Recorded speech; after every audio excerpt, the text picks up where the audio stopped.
오늘은 함께 하시는 하나님이라는 제목으로 함께 말씀을 나누고자 합니다. 창세기 39장은 애굽으로 팔려간 요셉이 보디발의 아내의 유혹을 받고 또 그 모함을 통해서 감옥에 가게 되는 장면입니다.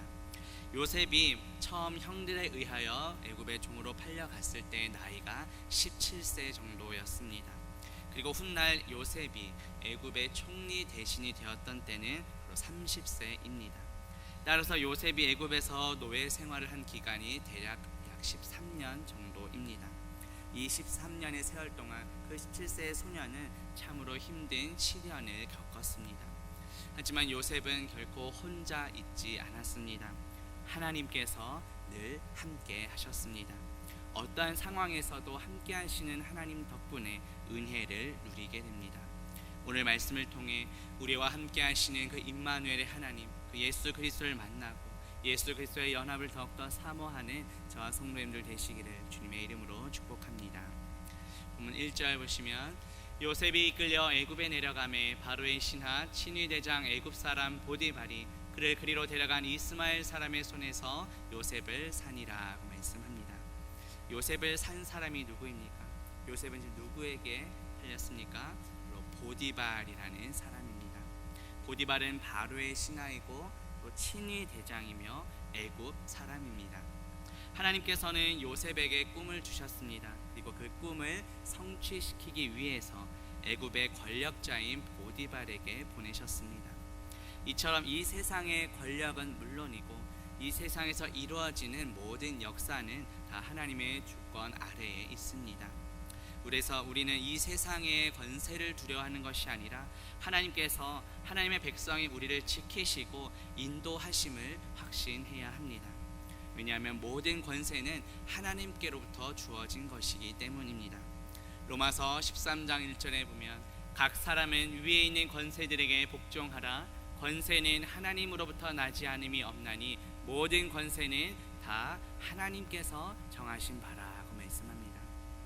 이 세상의 권세를 두려워하는 것이 아니라 모든 권세의 근원이 되시는 예수 그리스도를 경외하며 살아가는 저와 성도님들 되시기를 주님의 이름으로 축복합니다.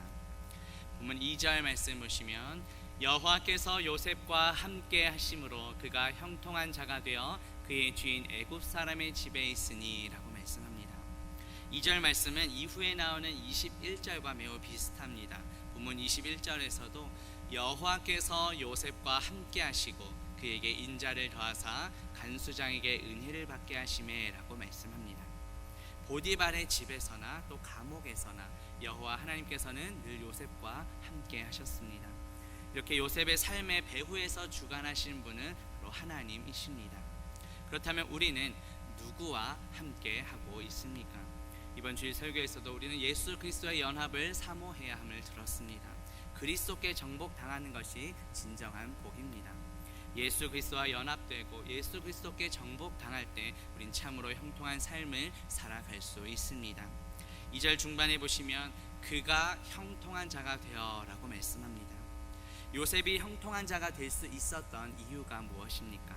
그것은 여호와 하나님께서 요셉과 함께 하셨기 때문입니다.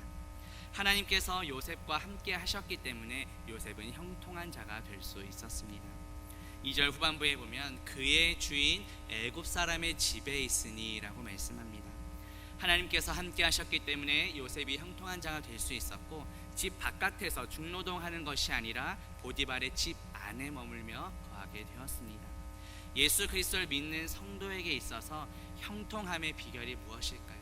그것은 이 세상의 재물이나 권력에 있지 않습니다.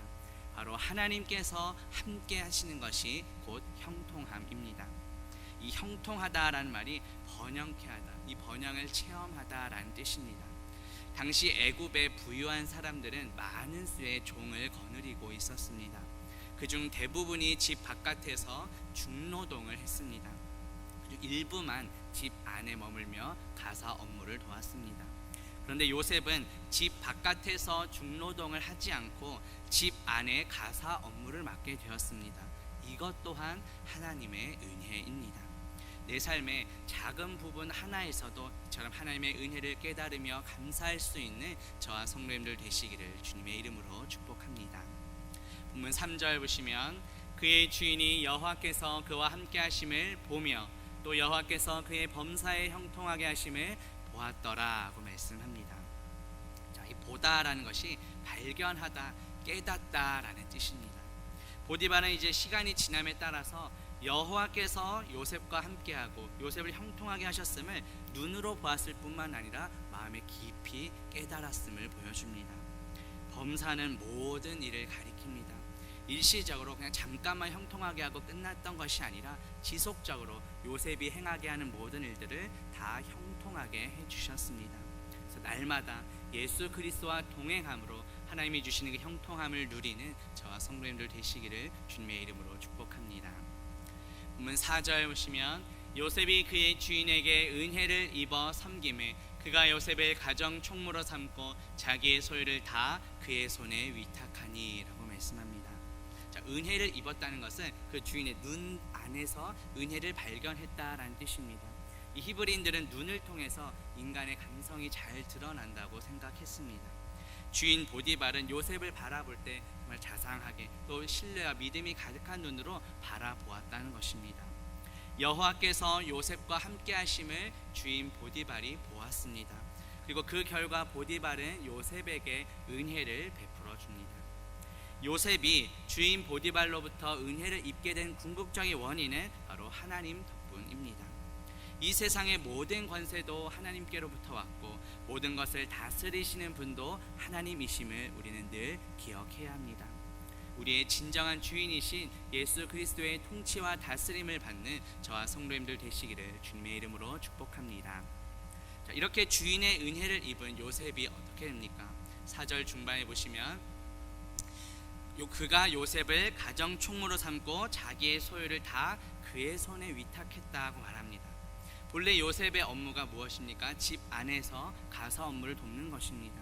그런데 이제 보디발의 집 전체를 돌보는 가정 총무가 되었습니다. 요셉은 보디발의 집 전체를 돌보고 운영하는 그 모든 일을 감당하게 된 것입니다. 고대 근동 사회에서 부유층은 자신이 직접 가사를 돌보지 않고 종들 중에 한 사람을 집사로 세워서 전체를 총괄하게 했습니다. 요셉은 하나님의 은혜로 주인 보디발의 인정을 받았고 가정 총무가 된 것입니다. 보디발은 자신의 소유 중에 일부분만이 아니라 모든 것을 다 요셉에게 맡겼습니다. 이것은 보디발이 전적으로 요셉을 신뢰하고 또 모든 소유에 대한 권한을 요셉에게 맡겼음을 보여줍니다. 마찬가지로 우리 예수님께서도 하나님 아버지로부터 하늘과 땅의 모든 권세를 부여받으셨습니다. 마태복음 28장 18절에 보면 예수께서 나와 말씀하여 이르시되 하늘과 땅의 모든 권세를 내게 주셨으니 라고 말씀합니다. 우리는 모두 주님의 소유입니다. 예수 그리스도께서 십자가에 살리신 그 핏값으로 우리를 사셨습니다. 고린도전서 6장 20절에 보면 값으로 산 것이 되었으니 그런즉 너희 몸으로 하나님께 영광을 돌리라고 말씀합니다. 우리를 핏값 주고 사셨기 때문에 이제는 내가 주인이 아니라 예수 그리스도께서 주인이십니다. 내가 주인 될 삶이 아니라 예수 그리스도께서 주인 되시는 삶을 살아가는 저와 성도님들 되시기를 주님의 이름으로 축복합니다. 본문 5절 보시면 그가 요셉에게 자기의 집과 그의 모든 소유물을 주관하게 한 때부터 여호와께서 요셉을 위하여 그 애굽 사람의 집에 복을 내리심으로 여호와의 복이 그의 집과 밭에 있는 모든 소유에 미친지라고 말씀합니다. 자, 보디발의 가정에 여호와의 복이 임하게 된 때가 언제입니까? 바로 요셉이 가정 총무가 된 이후부터입니다. 요셉이 처음 보디발의 집에 하인으로 있을 때부터 이미 하나님의 복은 주어졌습니다. 그런데 이제 요셉이 가정 총무가 되어 모든 가정의 일을 주관하게 되자 하나님의 복이 이미 임한 하나님의 복이 점차 확대되어서 가정 전체에 미치게 된 것입니다. 요셉 본인만 형통하게 된 것이 아니라 주변 사람들까지 다 형통함을 받는 복을 누리게 됩니다. 하나님께서 우리와 함께 하시고 우리를 형통하게 하시는 이유가 무엇일까요? 그것은 우리만 형통하게 하는 것이 아니라 우리를 통해서 다른 사람들에게도 복이 미치기를 원하시기 때문입니다.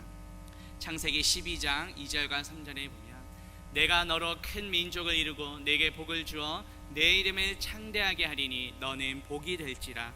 너를 축복하는 자에게는 내가 복을 내리고 너를 저주하는 자에게는 내가 저주하리니 땅의 모든 족속이 너로 말미암아 복을 얻을 것이라 하신지라 하고 말씀합니다.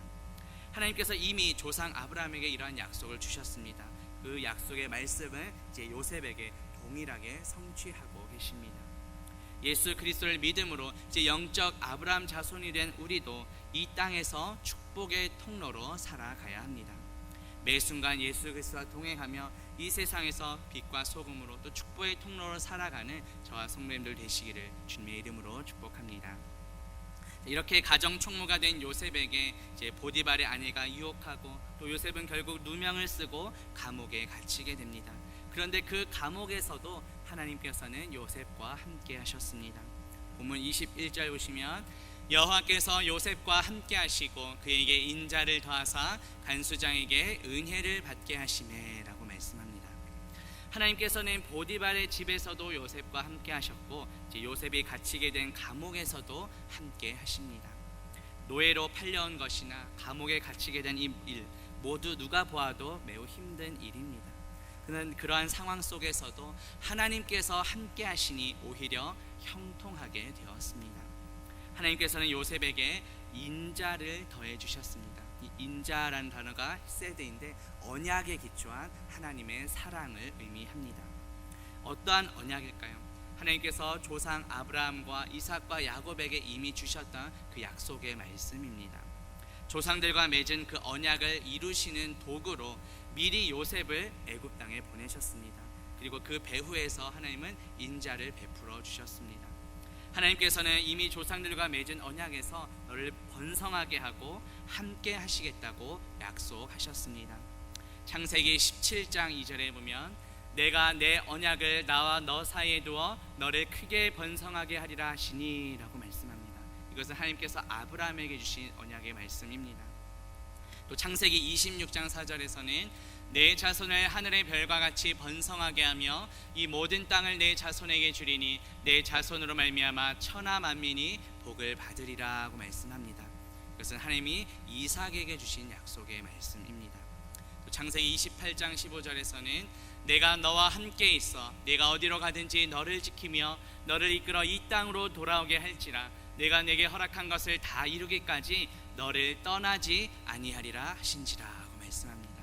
이것은 하나님께서 야곱에게 주신 약속의 말씀입니다. 이렇게 조상들과 맺어오신 이 약속을 지금 요셉을 통해 계속해서 지키고 계신 것입니다. 약속하신 것을 반드시 지키시는 그 신실하신 하나님을 의지하며 살아가는 저와 성도님들 되시기를 주님의 이름으로 축복합니다. 본문 22절 보시면 간수장이 옥중 죄수를 다 요셉의 손에 맡김으로 그 재반 사물을 요셉이 처리하고 라고 말씀합니다. 자, 앞서 요셉은 보디발의 집에서도 가정 총무로서 가정의 모든 일을 담당했습니다. 마찬가지로 지금 감옥에 갇혀 있는 상황입니다. 하나님께서는 간수장을 통해 요셉이 또 은혜를 얻게 하십니다. 이 모든 것이 다 주님의 인도하심이며 주님의 은혜입니다. 그런데 우리가 받은 은혜 중 가장 큰 은혜가 무엇입니까? 바로 구원의 은혜입니다. 구원받을 만한 아무런 자격 없는 우리에게 독생자 예수 그리스도를 보내주셨습니다. 우리 어떠한 자격이나 공로와 상관없이 전적인 은혜로 값없이 구원을 선물로 받았습니다. 에베소서 2장 8절과 9절에 보면 너희는 그 은혜에 의하여 믿음으로 말미암아 구원을 받았으니 이것은 너희에게서 난 것이 아니요 하나님의 선물이라 행위에서 난 것이 아니니 이는 누구든지 자랑하지 못하게 함이라 하고 말씀합니다. 요셉이 은혜를 받은 것도 전적인 하나님의 은혜였듯이 우리가 구원을 받은 것도 전적인 하나님의 은혜입니다. 우리는 값없이 선물로 받았지만 예수 그리스도께서 십자가에서 피 흘리심으로 우리 대신 모든 값을 다 치루어 주셨습니다. 우리는 그 은혜를 값없이 선물로 받게 된 것입니다. 값없이 받은 은혜에 감사하며 살아가는 저와 성도님들 되시기를 주님의 이름으로 축복합니다. 본문 마지막 23절 보시면 간수장은 그의 손에 맡긴 것을 무엇이든지 살펴보지 아니하였으니 이는 여호와께서 요셉과 함께 하심이라 여호와께서 그를 범사에 형통하게 하셨더라고 말씀합니다. 간수장이 요셉에게 맡긴 일에 대해서는 지속적으로 상관하지 않았다, 점검하지 않았다라는 뜻입니다. 왜냐하면 그만큼 요셉의 일처리가 꼼꼼하고 또 정직하게 행했기 때문입니다. 이처럼 예수 그리스도를 믿는 성도들은 어디에서 무슨 일을 하든지 정직하게 최선을 다하며 하나님과 성도에게는 물론 믿지 않는 그 불신자에게까지 인정받을 수 있어야 합니다. 고린도후서 10장 18절에 보면 옳다 인정함을 받는 자는 자기를 칭찬하는 자가 아니요 오직 주께서 칭찬하시는 자니라고 말씀합니다. 우리 예수님께서도 자라가면서 하나님과 사람에게 모두 사랑받는 존재였습니다. 누가복음 2장 52절에 보면 예수는 지혜와 키가 자라가며 하나님과 사람에게 더욱 사랑스러워 가시더라고 말씀합니다. 하나님과 사람에게 칭찬받고 인정받음을 통해 하나님 나라를 세워가고 또 축복의 통로가 되는 저와 성도님들 되시기를 주님의 이름으로 축복합니다. 23절 후반부에 보시면 이는 여호와께서 요셉과 함께 하심이라 여호와께서 그를 범사에 형통하게 하셨더라고 말씀합니다. 보디발의 집에 팔리고 또 감옥에 갇히게 된 이 모든 과정 가운데 하나님께서는 요셉과 함께 하셨습니다. 요셉이 보디발의 집에서나 감옥에서나 형통할 수 있었던 이유는 바로 하나님께서 함께 하셨기 때문입니다.